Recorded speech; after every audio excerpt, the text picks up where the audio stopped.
दैनिक सवेरा देख रहे देश विदेश के दर्शकों का स्वागत। न्यूज़ रूम तो मैं रचना ते ਅਸੀਂ अपने चैनल राही समय समय ਤੇ ਤੁਹਾਨੂੰ ਕੁਝ ਅਜਿਹੀਆਂ ਖਬਰਾਂ ਵਿਖਾਉਂਦੇ ਰਹੀਦਾ ਹੈ ਜਿਹਦੇ ਨਾਲ ਤੁਹਾਨੂੰ ਕੁਝ ਅਲੱਗ ਪਤਾ ਲੱਗਦਾ ਹੈ ਤੇ ਹੁਣ ਵੀ ਕੁਝ ਵੱਖਰਾ ਕੀਤਾ ਹੈ ਪੰਜਾਬ ਯੂਨੀਵਰਸਿਟੀ ਦੇ ਫੋਰੈਂਸਿਕ ਡਿਪਾਰਟਮੈਂਟ ਨੇ, ਜਿਨ੍ਹਾਂ ਨੇ ਇੱਕ ਰਿਸਰਚ ਕੀਤੀ ਹੈ ਜਿਸ ਵਿੱਚ ਲੱਕੜ ਨਾਲ ਹੋਇਆ ਕੋਈ ਵੀ ਮਰਡਰ, ਕੋਈ ਵੀ ਅਪਰਾਧ ਹੈ ਜਿਹੜਾ ਉਹ ਹੁਣ ਅਪਰਾਧ ਦੀ ਸ਼੍ਰੇਣੀ ਵਿੱਚ ਰੱਖਿਆ ਜਾਵੇਗਾ।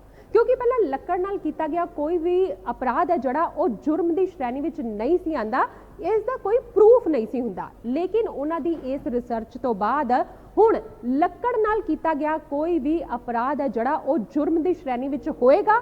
ते इस तो इलावा लक्कड़ की जड़ी समगलिंग की जाती सी ओदा भी पता नहीं सी लगता कि लक्कड़ है जड़ी वो कित्थों समगल करके लियांदी गई है। इस बारे भी जड़ा है हुण इस रिसर्च राही पता लग सकेगा और मौके ते ही पता लग सकेगा। और ये जानकारी है जड़ी वो पंजाब यूनिवर्सिटी के असिस्टेंट प्रोफैसर विशाल शर्मा वालों दी गई।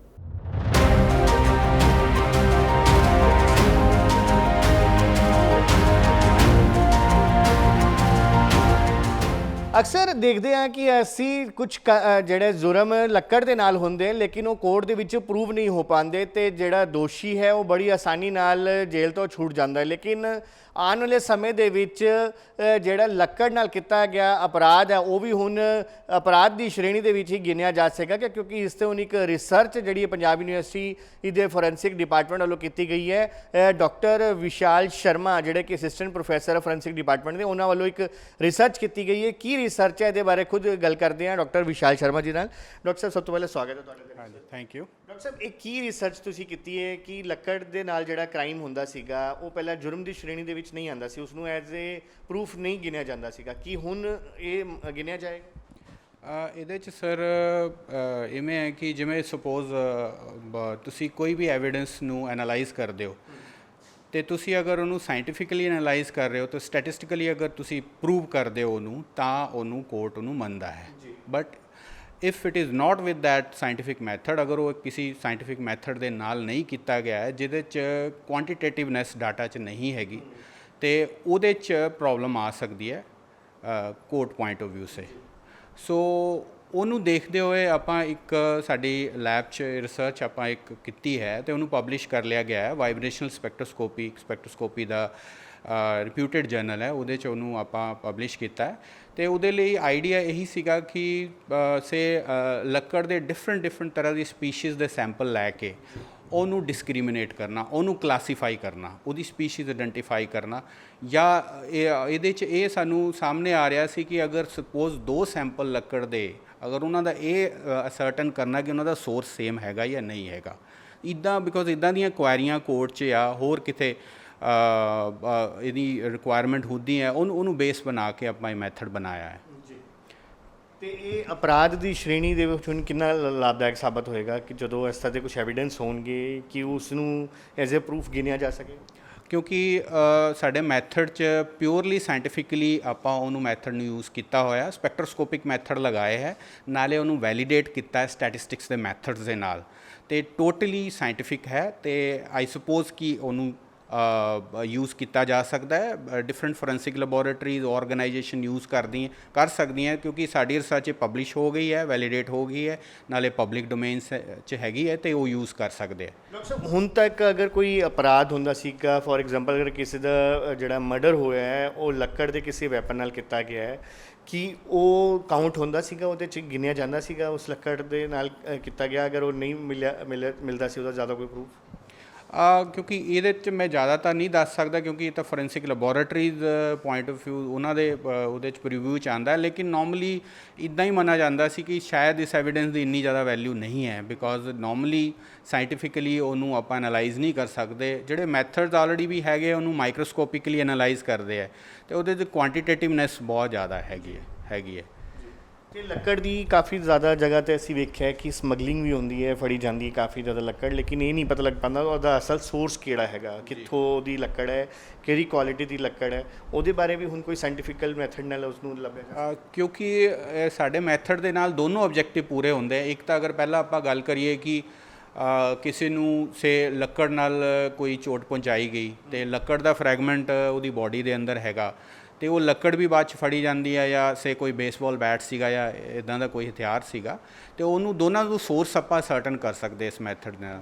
ਦੂਜੀ ਗੱਲ ਸੇ ਕਿ ਕੋਈ ਲੱਕੜ ਫੜੀ ਜਾਂਦੀ ਹੈ, ਸੇ ਕੋਈ ਡਿਪਾਰਟਮੈਂਟ ਉਹਨੂੰ ਫੜਦਾ ਹੈ ਤਾਂ ਉਹਨੂੰ ਹੁਣ ਮੌਕੇ ਤੇ ਸਰਟਨ ਕਰਨਾ ਹੈ, ਬਿਕੋਜ਼ ਅਲਟੀਮੇਟਲੀ ਹੁੰਦਾ ਕੀ ਸੀ ਕਿ ਪਹਿਲਾਂ ਉਹ ਫਿਰ ਲੈਬ 'ਚ ਸੈਂਪਲ ਲੈ ਕੇ ਜਾਂਦੇ ਆ ਤੇ ਲੱਕੜ ਸਾਨੂੰ ਪਤਾ ਹੈ ਕਿ ਉਹ ਕਾਫੀ ਇਨਫੈਕਟ ਬਲਕੀ ਤੇ ਉੱਦਾਂ ਦਾ ਲੈਬੋਰੀਅਸ ਪ੍ਰੋਸੈਸ ਹੈਗਾ ਤੇ ਸਾਡੇ ਮੈਥਡ ਦੇ ਅਨੁਸਾਰ ਉਹਨੂੰ ਆਪਾਂ ਔਨ ਸਾਈਟ ਵੀ ਕਰ ਸਕਦੇ ਕਿਉਂਕਿ ਫਿਊਚਰ 'ਚ ਇਸ ਮੈਥਡ ਨੂੰ ਆਪਾਂ ਹੋਰ ਐਕਸਪੈਂਡ ਕਰਨ ਲਈ ਸੋਚਿਆ ਹੈ। ਉਹਨੂੰ ਇੱਕ ਛੋਟਾ ਜਿਹਾ ਡਿਵਾਈਸ ਆਪਾਂ ਬਣਾ ਸਕਦੇ ਆ ਅਗਰ ਸਾਨੂੰ ਕੋਈ ਹੋਰ ਗ੍ਰਾਂਟ ਜਾਂ ਫੰਡਿੰਗ ਵਗੈਰਾ ਮਿਲੀ ਤੇ ਉਹਦੇ ਰਿਲੇਟਿਡ ਉਹਨੂੰ ਇਹ ਹੋਏਗਾ ਕਿ ਉਹ ਡਿਵਾਈਸ 'ਚ ਆਪਾਂ ਆਲਰੇਡੀ ਡਾਟਾਬੇਸ ਕ੍ਰੀਏਟ ਕੀਤਾ ਜਾਏਗਾ।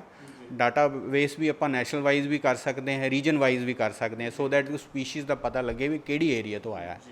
ਡਾਕਟਰ ਸਾਹਿਬ ਇਸ ਰਿਸਰਚ ਨੂੰ ਕਿੰਨਾ ਸਮਾਂ ਲੱਗਾ ਕਰਨ ਨੂੰ?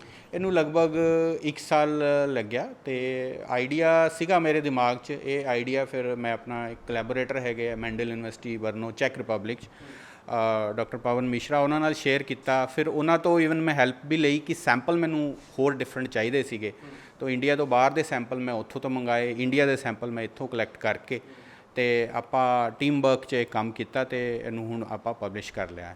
ਡਾਕਟਰ ਸਾਹਿਬ ਇਹ ਆਉਣ ਵਾਲੇ ਸਮੇਂ ਦੇ ਵਿੱਚ ਕਿੰਨਾ ਲਾਭਦਾਇਕ ਸਾਬਤ ਹੋਏਗਾ ਤੁਸੀਂ? ਮੈਂ ਪਹਿਲਾਂ ਵੀ ਦੱਸ ਚੁੱਕਿਆ ਕਿ ਕਿਉਂਕਿ ਇਹ ਕੰਪਲੀਟਲੀ ਸਾਇੰਟੀਫਿਕ ਮੈਥਡ ਹੈ ਤੇ ਇਹਨੂੰ ਫੋਰੈਂਸਿਕ ਲੈਬੋਰਟਰੀਜ਼ ਵੀ ਯੂਜ਼ ਕਰ ਸਕਦੀਆਂ ਤੇ ਹੋਰ ਡਿਪਾਰਟਮੈਂਟ ਜਿਵੇਂ ਫੋਰੈਸਟ ਡਿਪਾਰਟਮੈਂਟ ਵਗੈਰਾ ਯੂਜ਼ ਕਰ ਸਕਦੇ ਹੈ ਤੇ ਆਪਾਂ ਇੰਨਾ ਕੁਝ ਅਗਰ ਮਤਲਬ ਮੇ ਵੀ ਅਗਰ ਸਾਨੂੰ ਕੋਈ ਇੱਦਾਂ ਦਾ ਫੰਡਿੰਗ ਗ੍ਰਾਂਟ ਮਿਲੀ ਤੇ ਆਪਾਂ ਡਿਵਾਈਸ ਲੈਵਲ ਤੱਕ ਵੀ ਜਾ ਸਕਦੇ ਹਾਂ ਤੇ ਉਹਦਾ ਬਹੁਤ ਹੈਲਪ ਹੋਏਗੀ ਬਿਕੋਜ਼ ਉਹ ਫੋਰੈਂਸਿਕ ਪੁਆਇੰਟ ਆਫ ਵਿਊ ਨਾਲ ਵੀ ਤੇ ਉਹਦੇ ਆਪਣੇ ਫੋਰੈਸਟ ਵਗੈਰਾ ਜਾਂ ਇੱਦਾਂ ਡਿਪਾਰਟਮੈਂਟ ਦੇ ਨਾਲ ਵੀ ਕਿਉਂਕਿ ਉਹ ਰੀਅਲ ਟਾਈਮ ਡਾਟਾ ਉੱਥੋਂ ਕਲੈਕਟ ਕਰ ਸਕਦੇ ਆ, ਨਾ ਕਿ ਸੈਂਪਲ ਦੀ ਲੋੜ ਹੀ ਨਹੀਂ ਪਏਗੀ ਬਾਅਦ 'ਚ ਉਹਨੂੰ ਅਗਰ ਡਿਵਾਈਸ ਨਾਲ ਸਕੈਨ ਕਰ ਲਿੱਤਾ ਜਾਂਦਾ ਮੌਕੇ ਤੇ ਲੱਕੜ ਦੀ ਕੋਈ ਵੀ ਐਸੀ ਚੀਜ਼ ਉਸ ਨੂੰ ਪਤਾ ਕਰ ਸਕਦੇ? ਜੀ ਜੀ ਜੀ ਜੀ ਤੇ ਇਸ ਮੈਥਡ ਦੇ ਨਾਲ ਆਪਾਂ ਉਹਨੂੰ ਇਹ ਵੀ ਫਾਈਂਡ ਆਊਟ ਕੀਤਾ ਹੈ ਉਸ ਲੱਕੜ ਦੇ ਅੰਦਰ ਦੇ ਕੰਪੋਨੈਂਟਸ ਜਿਹੜੇ ਕਨਸਟੀਚੁਐਂਟਸ ਜਿਹਦੇ ਲੱਕੜ ਦੇ ਲਿਗਨਿਨ ਸੈਲੂਲੋਜ਼ ਹੈਮੀ ਸੈਲੂਲੋਜ਼ ਉਹ ਕਿੰਨੇ ਹੈਗੇ ਆ ਤੇ ਉਸ ਦੇ ਅਕੋਰਡਿੰਗਲੀ ਇਨਫੈਕਟ ਹੋਰ ਵੀ ਏਜੰਸੀਜ਼ ਅਗਰ ਉਹਨੂੰ ਯੂਜ਼ ਕਰਨਾ ਚਾਹੇ ਵੀ ਕਿਸ ਲੱਕੜ 'ਚ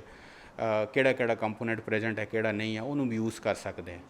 ਬਟ ਦੋਨੋਂ ਆਬਜੈਕਟਿਵ ਸਾਡੇ ਮੇਨ ਇਹੀ ਸੀਗੇ ਕਿ ਇੱਕ ਤਾਂ ਦੋ ਲੱਕੜ ਸੇਮ ਹੈਗੀਆਂ ਕਿ ਨਹੀਂ ਹੈਗੀਆਂ ਉਹ ਫੁੱਲਫਿਲ ਹੋ ਜਾਏ ਜਿਹੜਾ ਨੋਰਮਲੀ ਅਗਰ ਇਨਵੈਸਟੀਗੇਟਿੰਗ ਏਜੰਸੀਜ਼ ਦੀ ਰਿਕੁਆਇਰਮੈਂਟ ਹੁੰਦੀ ਹੈ ਤੇ ਦੂਜਾ ਜਿਹੜਾ ਇਹਨਾਂ ਦਾ ਜਿਵੇਂ ਫੋਰੈਸਟ ਵਗੈਰਾ ਦੀ ਰਿਕੁਆਇਰਮੈਂਟ ਹੁੰਦੀ ਹੈ ਕਿ ਇਹ ਲੱਕੜੀ ਜਿਹੜੀ ਹੈ ਕਿੱਥੋਂ ਸਮਗਲ ਹੋ ਰਹੀ ਹੈ ਕਿੱਥੇ ਜਾ ਰਹੀ ਹੈ something like that. Thank you.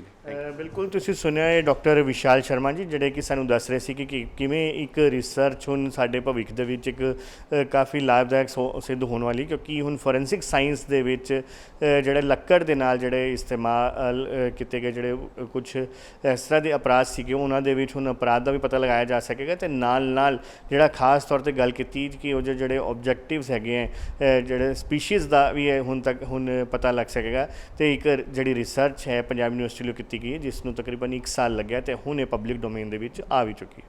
ਚੰਡੀਗढ़ तो कैमरामैन उमा यादव के नाल अंकुश महाजन, दैनिक सवेरा टीवी। क्या है परेशान? क्या आपकी समस्या का हल नहीं हो पा रहा? तो निराश ना हो। 17 बार गोल्ड मेडलिस्ट मियां रफीक मोहम्मद, जिनके पास है आपकी हर समस्या का हल, चाहे वो बिजनेस से रिलेटेड हो या फिर हो करियर से रिलेटेड या फिर हो लव रिलेशनशिप। आपकी समस्या का हल होगा 31 घंटों में। फिर देर किस बात की? स्क्रीन पे दिए गए नंबर्स के ऊपर कॉल करो और अपनी समस्या का हल जल्द से जल्द पाएं। देश दुनिया की हर वड्डी खबर दे लई हुणे डाउनलोड करो number 1 news app Dainik Savera times.